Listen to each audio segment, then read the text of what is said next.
Cents Per Mile, featuring Charles Gracie, Paul Gibson, and Josh Haynes. Everyone knows the trucking industry has issues, but most people are afraid to talk about it. Someone's got to do it. With loads of recruiting and marketing experience and backed by the largest driver audience in the world, we deliver carriers the driver perspective, find solutions, and help make sense make sense. Thank you for tuning in to Cents Per Mile. I'm your host, Charles Gracie. And I'm your co-host, Paul Gibson. Hey, I'm Josh Haynes. Guys, what are we talking about today? We're talking about orientation, the road to it, and how to get people through it. And a lot of what goes wrong with it from both sides. But real quick, before that, get to the stuff that we got to get to. We're on Spotify. We're on Apple Podcasts. We're on iHeartRadio. We're pretty much everywhere you get your podcasts. So check us out. And if you want to rate the podcast, the better we rate, the further we get out there. You could also check us out on centspermilepodcast.com. Suggest a topic, submit a guest, or even submit to be a sponsor. And so who's our sponsor today, Charles? We have Decker Truck Line. You should check them out at drivedecker.com, where at Decker, they're driven to be the best. All right, cool. Well, that being said, I think it's time to go behind the wheel. Okay, so it's time for Behind the Wheel. Being powered and backed by CDLLife, we have access to the largest driver audience in the world. So we actually get to ask the drivers questions, get responses, so we get real opinions from real drivers about real issues. So this week we asked them, what is your worst orientation experience? So let's see what some of the top ones were. I was left stranded. They thought I was a guy, and when they found out I was a girl, they ditched me in a Dunkin' parking lot. Chicago Euro carriers, what the hell? Yeah, I mean, this is nuts, but it is in line with some of the horror stories we've heard out of, some of these situations that fall up there. So the next one is, I was brought to orientation and told that I wasn't qualified due to my MVR. So you're telling me they didn't have that prior to paying for me to come out there? That checks out. That's probably one of the first things you should look at. Yeah. Like, do you have a license? Is it active? Are you qualified? Like, imagine the cost savings in just checking that before flying them out there. Dude, I don't know. Maybe when Tenstreet comes up, we can ask them, how much that costs to pull in their opinion. But yeah, I imagine it's a lot less than travel. So the next one is, how about when they bring you to orientation, but then they have you sign paperwork elsewhere to loophole state employment laws?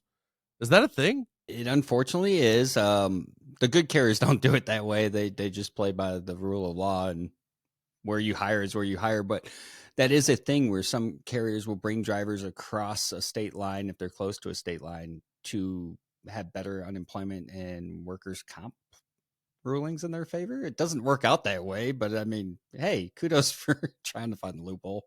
I had no idea that was a thing. But yeah, so now I think it's time to go behind the desk with Tenstreet.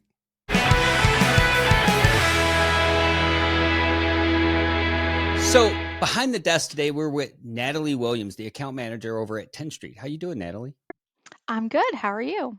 I'm good, and we're looking for some insights. One of those are, what are some common challenges companies face during the onboarding process, and how does Tenstreet's approach address these challenges? From my experience, there are kind of four main challenges when intending to onboard a new driver.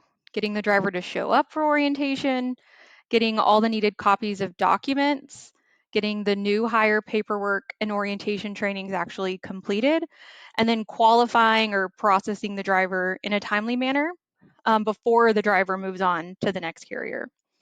Unfortunately, we can't guarantee that the driver will show up for orientation, but we do have reports and products where we can help show carriers how engaged drivers are throughout the hiring process, letting you know the drivers that are more engaged, they've completed more of their tasks before showing up, are the drivers who are more likely to actually board their flight, get on the bus, and actually show up for their orientation class.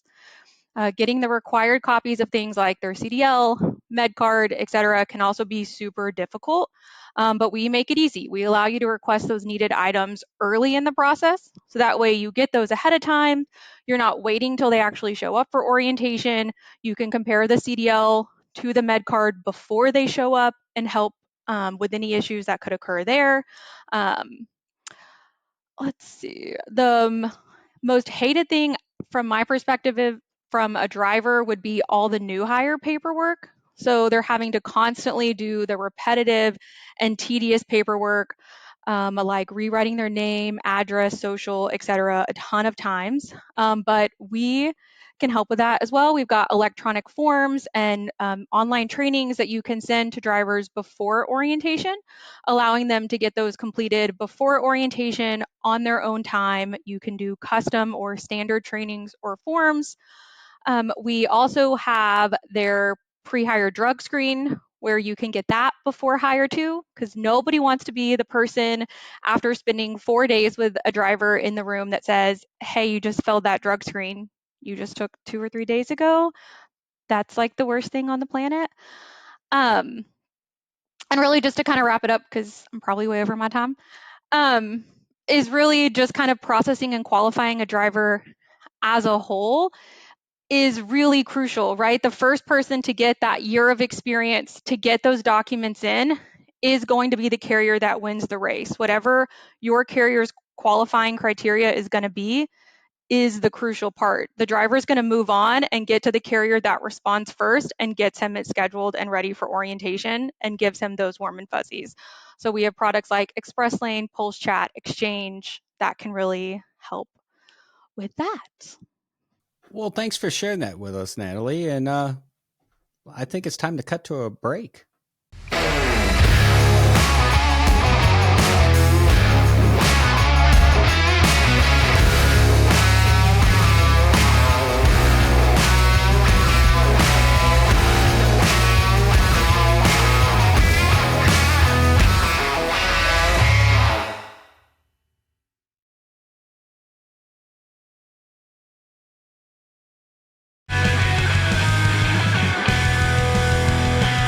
All right, so it's time for our main segment, Make Sense, Make Sense. Normally, me and Charles would just kind of go back and forth about the topic, share our opinions. Sometimes our takes go together, sometimes they don't. On this one, we're in agreement about a lot of things about what drivers face when it comes to orientation. And me and Josh had actually made a video for a CDLLife conference a few years ago that did pretty well. And so we decided it kind of does the talking for us. So we're going to go ahead and show you or let you listen to that.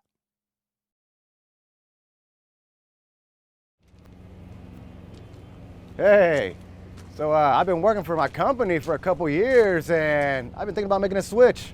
Just wondering, what can you tell me about your company? Yeah, man, I've been driving for 20 years or so, and Pittsburgh's the best company I've ever worked for, man. They may not be perfect for everybody, but they're perfect for me. Okay, so how can I get a hold of them? You got like a phone number or a website or anything I can get a hold of them? No, but you can find them on the interwebs. Okay, will do. Thanks. All right. Yeah, good luck, man.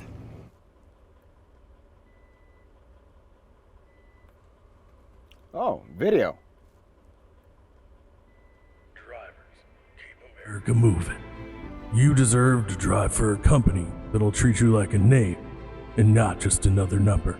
Driving for Pittsburgh Trucking Company isn't just another job, it's an experience. Start your Pittsburgh experience today.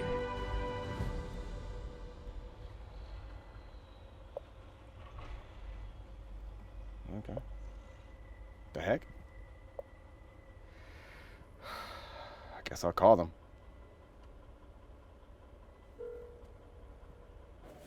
Thanks for calling Pittsburgh Recruiting. Hi, I ran into one of your drivers and I was really interested in figuring out more about your company. Oh, how'd you hear about us? I just told you I talked to one of your drivers.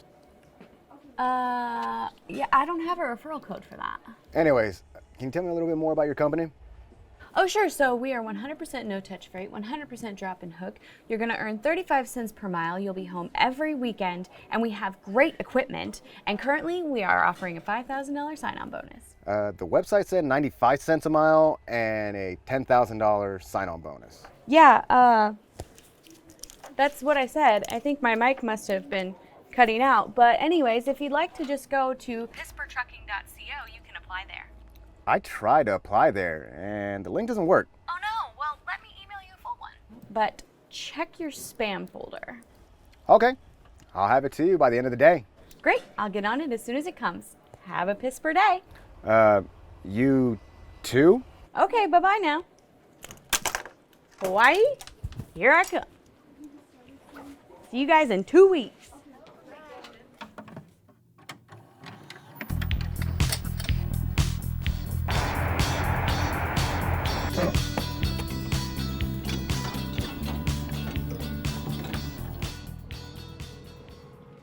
Thank you for calling Pisper Recruiting. Hey, I put an application about a month ago, and I have not heard anything back. Did you not get my voicemail? No, I haven't gotten a call from anyone. Huh. You're approved. I'm approved. You're approved. I can get you in as soon as next week. Let's make it happen. I'll get your bus and hotel info right over. Bus?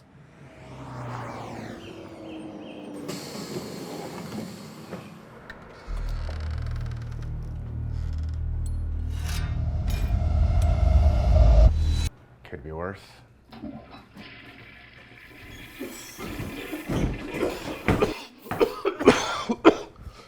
Oh. Hey man, you must be the roommate. Sorry about the smell. That truck stop pizza just doesn't quite do what it used to.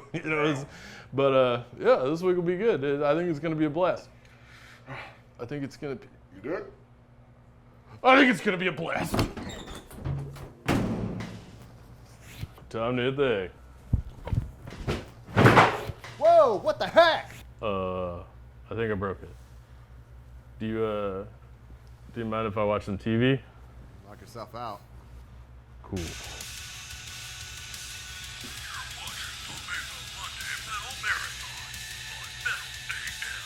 Hell yeah. Are you gonna eat that? Welcome to Pittsburgh. Just to be clear, I'll be going over the details of the job. We are 99% no touch, 99% drop and hook.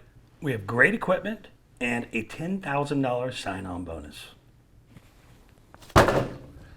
Just fill this out and we'll go get your truck. So what kind of trucks do you guys have? Oh no, not you. You failed your drug test. What are you talking about? Dude, you're literally wearing a t-shirt with a T-Rex and pot leaves all over smoking a joint. My man. All right, you got me. But can't blame a guy for trying though, right? High five. Here's your brand new truck. This isn't a brand new truck. This is a piece of junk. It's new to you. It's all we got. Well, here's $100. They'll get you a mattress. Get one on the way out. You serious? Yeah, come on. Let's go meet your dispatcher and get you on the road. Hey, great to meet you. Hey. All right, I've got your first 3 weeks planned out here. Looks like your first unload is this Saturday. What? I was told I'd be home every weekend and that this was a no-touch freight and 100% drop and hook. It is. You'll be home every weekend. You're not driving. And all you gotta do is drop the trailer off at the dock. You get out, unload it. You're not touching the freight necessarily, just the packaging that it's in. Then, once you're all done, you hook up to another trailer and do it all again. You've got to be kidding me. Next thing you're gonna tell me is that the sign-on bonus pays out over 20 years or something. But hey, at least it pays 95 cents a mile. After your safety fuel on-time bonuses kick in after 90 days. How the hell is anyone supposed to make any money working for you guys? I mean, honestly, most of our drivers make the money off the $3,000 referral bonus. Pittsburgh's the best company I work for. It may not be for everybody. It's been perfect for me. Thanks, man. Thanks for the info. Good luck. Start your Pisper experience today. Yeah, so I think that pretty much explains it. So hey Charles, who's our first guest today? We got Tim Norlin. He's the vice president at Roehl. How we doing, Tim? I'm doing well, guys. How are you? It's another day in the office. I mean, you're here with us, so it's a good day. So we're talking about orientation, and with your experience in bringing drivers to orientation and their journey through it, tell us a little bit about what you see happening in there. Well, orientation is one of those things. It's a necessary evil for drivers, and I get it. Every time you change a job, you got to go through a company's orientation. A lot of them are very similar, but there's a lot of important company information in there as well. And one of the frustrating things for carriers is our recruiters work hard to book a driver, schedule a driver, buy that airplane ticket, make a hotel reservation, etc., only to be ghosted by the driver. The driver doesn't show up for orientation on that Monday. And that costs us money. Obviously, it costs our recruiter a lot of time. And unfortunately, it's probably going to cost the driver a job opportunity, even if they decide that they do want to join us down the road. We're like elephants. We remember those things. Hey, you cost us a $400 airplane ticket. My advice to drivers would be, listen, we know you have a lot of options. You're probably being courted by multiple carriers at one time. If you decide not to go with us, that's fine. We understand. Just give your recruiter a call and say, hey, listen, I've decided to go a different direction.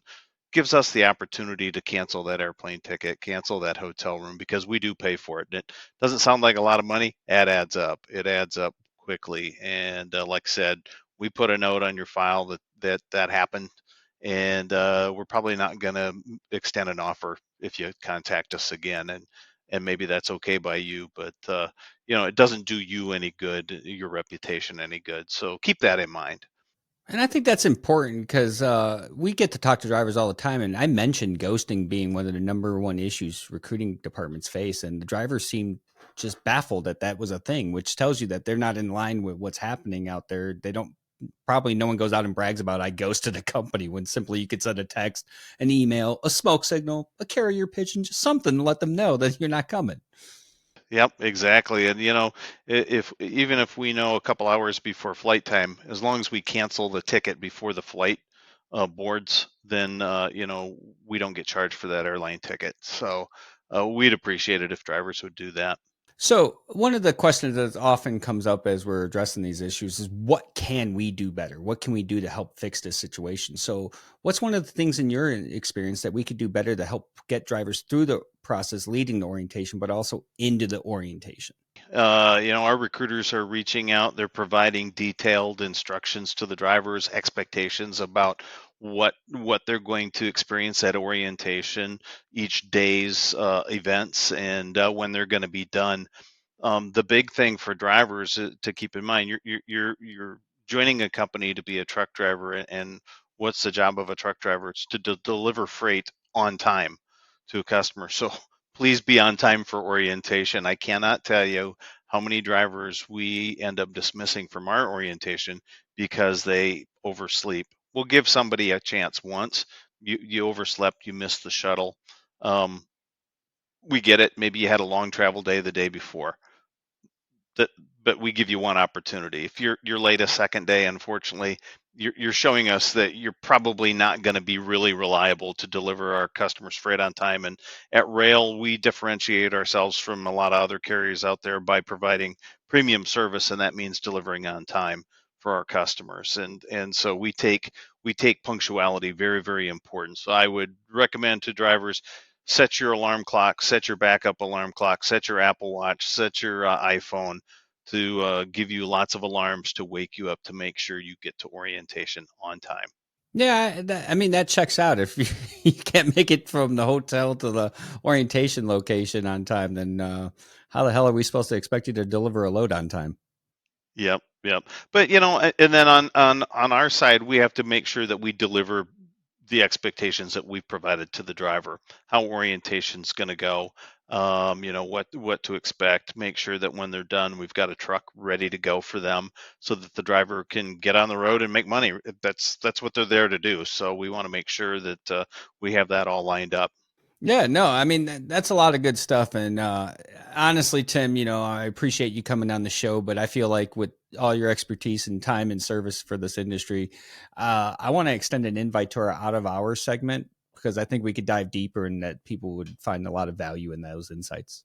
All right, but real quick before you go, I like to ask people this question when they come on the show, and don't have to think about it too hard. Who's your favorite person on the show?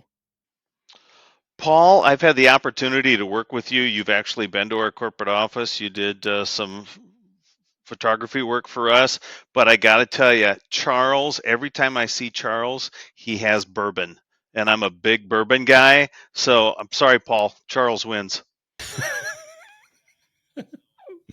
Booze. Reputation is everything when it comes to your brand, but it can be hard to maintain and even harder to quantify. With CDLLife's Reputation Watch tool, you can get access to insights from the largest driver audience in the world. Drivers will be anonymously presented a short survey about your company. Then we'll deliver you the data showing how you're perceived by drivers and the level of awareness you have within the market, better enabling you to leverage other awareness tools effectively and efficiently to improve and grow your brand. This tool could change everything. All right, well, so that was some really good stuff from Tim. And with that, I mean, I guess just, Charles, do you want to take a couple seconds? I mean, obviously I let the video speak for how I feel about everything. Do you have any additional takes or anything to talk about on this? I do. Being a former driver, it's easy to get caught up in how do we provide the best concierge experience to bring drivers to orientation. But I think part of the struggle here is an education piece. I think drivers need to be very aware of what they're up against. They need to be aware that they're still out there looking for a job. And this market is more indicative of carrier selection than driver. It's kind of like that freight power index. Right now it's swinging towards the carrier. So I think drivers need to be aware that they need to be putting their best self forward, answer the phone, be responsive, be responsible, and be accountable. Set expectations of what that process looks like and live up to your side of it. If you agree to go, show up. So I am curious, because I wasn't really recruiting at the point of the pandemic. But it seemed like all the drivers that I interviewed around that time really loved Zoom orientation and doing it, remote. Was there any real carrier issues with that, or is that something that some companies should kind of think about? Because from what I understand, it took a lot of orientations down to 1 or 2 days versus 3.5. No, there's always issues with any time you're pivoting and changing things around to accommodate a situation or a change in the environment. But carriers are resilient. If there's a will, there's a way. They're going to find a way. Drivers need to kind of pick up on that resiliency, in my opinion, because they're putting out these programs to help make that whole transition easier. You have to utilize them. It's no help if you're not utilizing the tools being put in front of you. So drivers need to be their own advocate and, position themselves for success. Use the tools put in front of you and ask questions. Don't be scared to have conversations. All right. Well, we do have another guest. Who we got, Charles? We got Casey Bellman. Casey, you got some exciting news. I don't want to spill it. Tell us a little bit about where you're at and what you're doing right now. Yeah, I had a recent job change. I'm at EOS out of North Little Rock. EOS stands for Everyone on Time Safely, and they practice what they preach here, which is certainly one of the key reasons on why I wanted to join the team. Recently took on the role of vice president, jumping into a lot of projects here, head first, family-owned company with a lot of background in trucking, and just a great fit for me. So I'm really excited to be here. That's some exciting news, and congratulations on that. It's a win for everyone around. But, we're talking about orientation, and you and I have known each other and worked together in different things over a long period of time. So tell us a little bit about the different approaches that you apply to getting drivers through orientation so it's a successful hire. Yeah, first and foremost, it's got to be centered around the driver, not around you, not around your message as an organization. The driver, being the driver-friendly company, and showing that, and actually practicing what you preach. So you want to just make sure that you've got a lot of things in mind. Their compensation during that time, the tools that you're using, are they easy? Is it hard? Is it easy to use on a phone?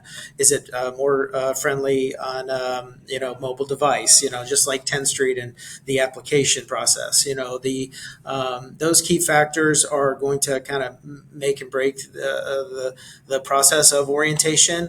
Like it was said earlier, it's a necessary evil. You have to do it. You have to get acclimated, and it is almost like speed dating. They've gone through the process of getting approved and coming on board or accepting the offer, but getting them here, actually getting to know them quickly, getting them to know you quickly is very key to the success of the start, and then pushing that to a long-term relationship, and that's what we want with every driver is, them to be happy with the decision they made and stick to it.